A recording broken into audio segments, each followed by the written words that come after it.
Assalamualaikum warahmatullahi wabarakatuh. Perkenalkan, nama saya Nadiatul Putri dengan NIM 25238, berasal dari kelas PTIK 3B. Video ini saya buat untuk memenuhi salah satu tugas mata kuliah saya, yaitu jaringan komputer. Soalnya yaitu jelaskan dengan lengkap jaringan komputer berdasarkan luas jangkauannya. Jaringan komputer berdasarkan luas jangkauannya. Yang pertama ada PAN, yaitu Personal Area Network. Personal Area Network adalah sebuah jaringan komputer yang digunakan untuk berkomunikasi antara komputer dengan perangkat pribadi untuk saling berbagi data dan informasi. Luas cangkupannya kisaran 1 sampai 10 meter.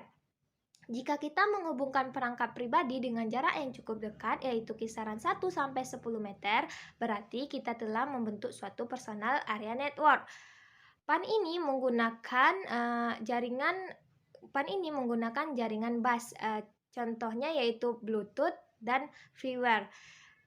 Jaringan PAN merupakan titik akses berbagi perangkat pribadi, contohnya yaitu komputer telepon, TV, sistem keamanan yang berbasis komunikasi data, dan internet.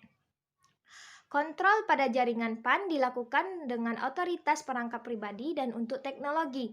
Contoh penggunaan PAN-nya yang pertama yaitu kita menghubungkan HP dengan laptop menggunakan Bluetooth. Yang kedua, kita menghubungkan printer dengan laptop menggunakan Bluetooth. Yang ketiga, kita menghubungkan mouse dengan laptop menggunakan Bluetooth. Dan kita menghubungkan handset dengan laptop menggunakan Bluetooth. Yang kedua yaitu ada LAN. LAN atau Local Area Network merupakan jaringan komputer lokal yang dimiliki oleh sebuah organisasi yang jarak perangkat jaringan saling terhubung di dalam sebuah gedung atau antar gedung yang jaraknya beberapa kilometer. LAN biasanya dibatasi oleh area lingkungnya. Contohnya di sebuah kantor pada sebuah gedung dan tiap-tiap ruangan pada sebuah sekolah. Jarak LAN per node-nya biasanya kisaran 200 meter. Kemudian LAN ada juga yang tanpa kabel yang disebut dengan WLAN atau wireless LAN. WLAN ini yaitu LAN tanpa kabel dan jaraknya yang pendek. Untuk membentuk sebuah LAN dapat menggunakan teknologi Ethernet dan Wi-Fi. Ethernet ini yaitu LAN yang menggunakan kabel, sedangkan Wi-Fi yaitu LAN yang tidak menggunakan kabel yang kita sebut dengan WLAN. Ethernet adalah mayoritas LAN yang digunakan dengan teknologi IEEE 802.3 yang menggunakan perangkat switch. Switch ini dapat melakukan transfer data dengan kecepatan 10, 100 hingga 1000 MB per sekon. Yang kedua yaitu Wi-Fi. Wi-Fi sering digunakan untuk membentuk LAN. Tempat menyediakan koneksi LAN dengan teknologi Wi-Fi ini sering kita sebut dengan hotspot. Prinsip kerja LAN ini tergantung kepada pola dan topologinya. Jika dia tidak terpusat kita sebut dengan host, sedangkan terpusat kita sebut dengan server atau workstation. LAN ini mempunyai dua komponen utama. Yang pertama ada node dan yang kedua ada link. Node ini merupakan titik untuk menghasilkan inputan data atau menerima data. Atau kedua-duanya. Node ini adalah komputer yang saling terhubung, sedangkan link yaitu jalur transmisi antar data dan node. Link ini menghubungkan antara node yang satu dengan node yang lainnya dalam sebuah jaringan perangkat. Selanjutnya yaitu kekurangan dan kelebihan LAN. Kelebihannya yang pertama yaitu jika kita mentransfer data kita hanya menggunakan satu server. Yang kedua yaitu membuat pekerjaan kita lebih efektif dan efisien. Yang ketiga, keamanan dan kerahasiaannya terjamin karena di LAN menggunakan password. Yang keempat, user tidak banyak menggunakan kabel. LAN tidak banyak menggunakan kabel. Yang kelima, user interface menggunakan fasilitas yang baku. Yang keenam yaitu dapat memudahkan kita mengopi data antar komputer sehingga menghemat waktu, serta Selanjutnya yaitu kekurangan LAN. Jika banyak PC yang terhubung dalam satu jaringan, maka jaringan akan melambat.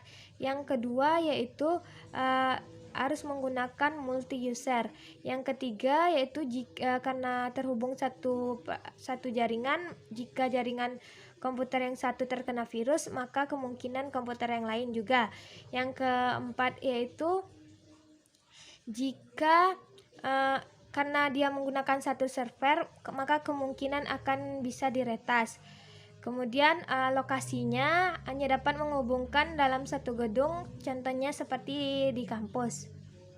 Selanjutnya yaitu CAN. CAN merupakan singkatan dari Campus Area Network. CAN ini merupakan gabungan dari beberapa jaringan komputer lokal yang diinterkoneksikan pada sebuah area pendidikan. Sesuai dengan namanya, CAN ini digunakan pada gedung sekolah maupun universitas. CAN digunakan untuk menghubungkan komputer yang satu gedung dengan satu lainnya dalam sebuah wilayah, sehingga komputer-komputer tersebut dapat berkomunikasi dan memudahkan untuk pertukaran data. Jarak rentan CAN ini kisaran 1000 sampai 10.000 meter melalui fiber optik. Selanjutnya yaitu kelebihan dan kekurangan CAN. Yang kelebihannya yaitu biaya efektif, tidak menggunakan kabel atau wireless, akses jaringan multidepartemental, yang selanjutnya tunggal, berbagai kecepatan transfer data, dapat menciptakan jaringan dalam sebuah kampus, dan terhubung satu sama lain. Sedangkan kekurangannya, instalasinya yang terbilang mahal, sering terjadi gangguan, sering terjadi kendala jaringan. Selanjutnya yaitu MAN. MAN merupakan singkatan dari Metropolitan Area Network. MAN digunakan untuk jangkauan mencakup kota. Jarak cangkupannya kisaran dari 10 sampai 50 km. Sebuah MAN memiliki area yang lebih besar daripada LAN. Contohnya yaitu antar gedung dalam suatu daerah atau provinsi. MAN hanya memiliki satu atau dua kabel saja. Kabel tersebut berfungsi untuk mengatur paket data dari output di dalamnya. Untuk menghubungi MAN terdapat dua koneksi. Yang pertama dari wireless dan yang kedua dari fiber optik. Kelebihan dari MAN yang pertama yaitu server yang berada di kantor pusat merupakan pusat data dari kantor-kantor cabang yang ada. Yang kedua yaitu transaksinya real time. Yang ketiga cangkupan wilayah jaringannya luas. Yang keempat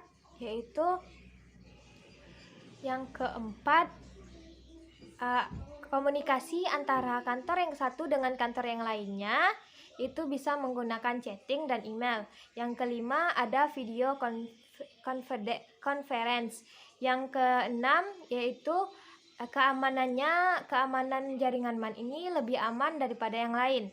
Kekurangan dari MAN yang pertama, biaya operasionalnya lebih mahal daripada yang lain. Yang kedua, instalasi dari infrastruktur jaringan tidak mudah. Yang ketiga, dapat dijadikan target bagi para hacker untuk memperoleh keuntungan pribadi. Selanjutnya yaitu WAN. WAN merupakan singkatan dari Wide Area Network. WAN merupakan jaringan yang jangkauannya mencakup daerah geografis yang luas. Misalnya itu suatu negara, bahkan benua.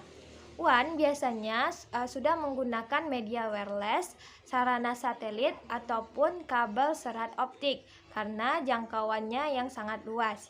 Contoh dari jaringan WAN yaitu jaringan wireless seluler. WAN menggunakan fasilitas dan sarana transmisi seperti telepon, kabel bawah laut, dan satelit. WAN memiliki dua komponen. Yang pertama yaitu transmisi dan elemen switching. Transmisi digunakan untuk memindahkan bit-bit dari komputer yang satu dengan yang lainnya. Sedangkan elemen switching yaitu sebuah komputer khusus yang digunakan untuk menghubungkan satu atau lebih kabel transmisi.